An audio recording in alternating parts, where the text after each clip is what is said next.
Hai, Assalamualaikum. Welcome back to my YouTube channel. Pada sesiapa yang belum kenal saya, nama saya Muhammad Akmal Yusri. Pada siapa yang dah kenal saya nak ucapkan ribuan terima kasih sebab subscribe video saya. Hari ni, saya nak ajar you all semua macam mana kita nak edit menggunakan Adobe Premiere Pro 5 times faster daripada apa yang you selalu buat lah. Before that, kalau boleh you all cuba dapatkan pen dan juga paper untuk you all tulis apa yang akan saya bagi tahu sebab dia akan bermain dengan keyboard. Let's get started.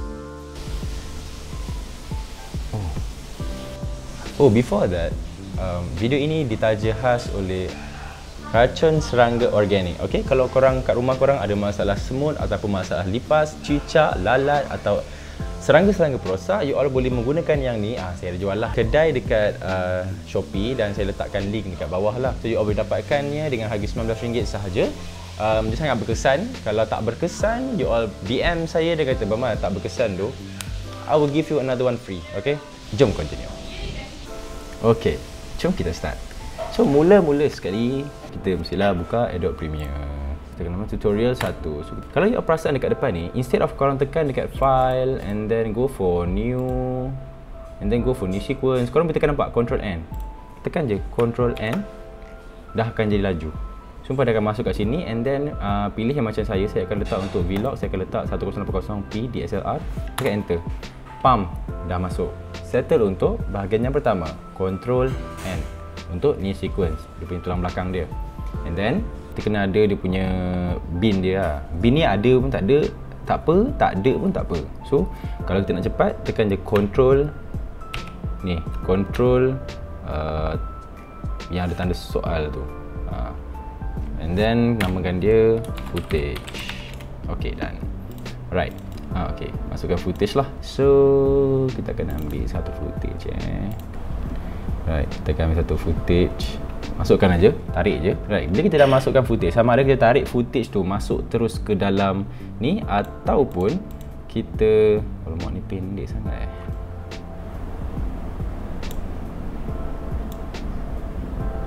Okay, kita akan dah masuk footage, hanya perlu drag. Ataupun kalau tak nak drag, you all boleh delete balik Kalau tak nak drag, you all tekan comma, pam, akan automatik masuk mengikut ketepatan dia. Alright.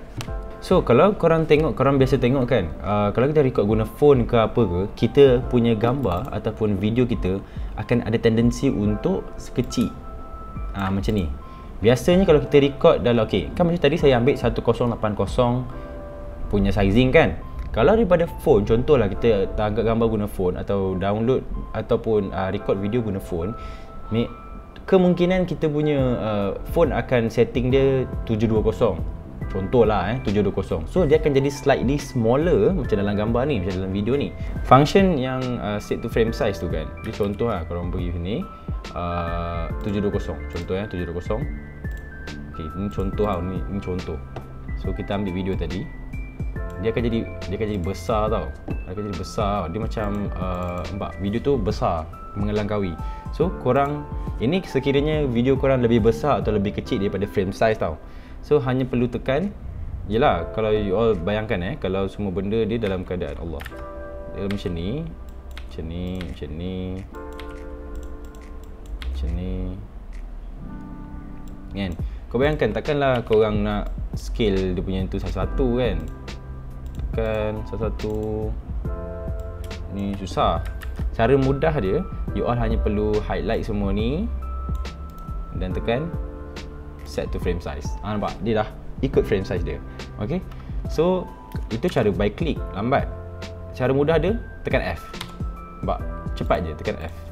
Dan semua dah lah, sebab you all dah highlight semua kan. Itu function scale to frame size F. Alright. Crop and trimming. So yang ni function dia, you all kena pergi, ni rahsia dia. Rahsia dia, you all kena pergi kepada keyboard shortcuts. Inilah rahsia dan sebalik rahsia. Alright. So macam saya punya editing, saya akan letak QWER untuk trimming. So kalau you all tengok kat sini, tekan je untuk Q kan, Q. Saya tekan huruf Q kat sini, nampak Q. Key Q dia adalah untuk ripple trim previous edit to ripple trim previous edit to playhead. Okey, yang ni Saya akan tunjuk nanti. W, make sure ada ripple trim next edit to playhead. Okay, alright. Lepas tu E ni korang tukar kepada ripple delete. Okay, cara dia, okay, first kali okay, saya tunjuk Alright, ripple delete ni korang kena cari kat sini lah perkataan ripple delete. So ripple delete dah jumpa dah tadi. Okay, ripple delete kan, tekan dia. Okay, ripple delete ni tarik pergi masuk dia. Okay, so kita dah dapat ripple delete dekat E. Alright, so untuk R pula, R ni korang kena tekan, nampak, add edit. Add edit ni pun penting juga. Kenapa? Nanti saya akan bagi tahu. So cara dia macam biasa, add edit, pergi pada sini, tarik pergi ke R. Alright, ini penting dia QWER, E tu ripple delete, R tu add edit. Alright, so cukup, tekan OK. Alright, apa yang best ni kat sini, okay, kalau you all nak edit video kan, dia biasa kalau kita nak edit, kita katakan C untuk cut. Lepas tu kita cari lagi scene yang kita nak, cut. Scene yang kita tak nak, cut. And then kita kena tekan V, nak delete. Lepas tu nak delete. Lambat. Kita pergi kepada function yang pertama, iaitu Q. Q ni function dia, tekan je Q, dia akan terus buang yang depan tu.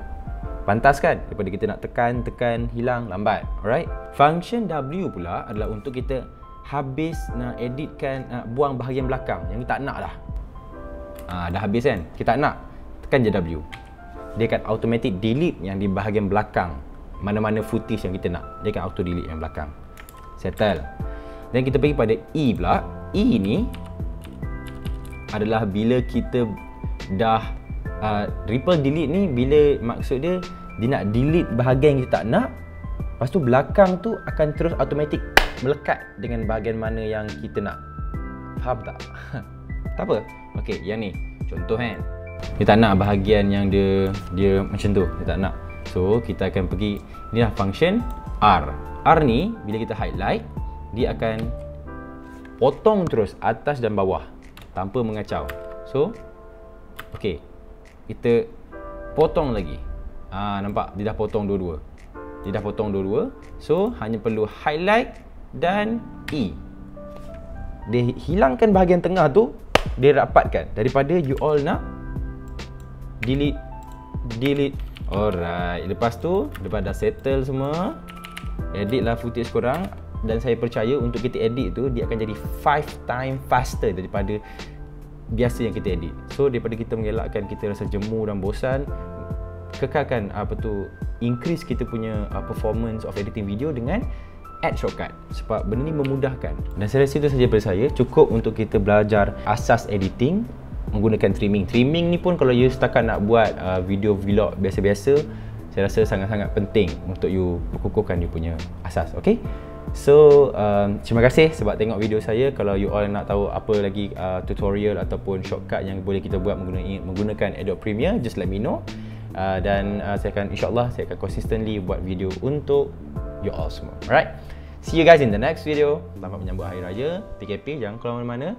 Akhir kata daripada saya, life is about celebrating. Celebrate every moment you have, every skill you have, embrace it and stretch to the end of yourself. Alright, see you in the next video. Bye, Assalamualaikum.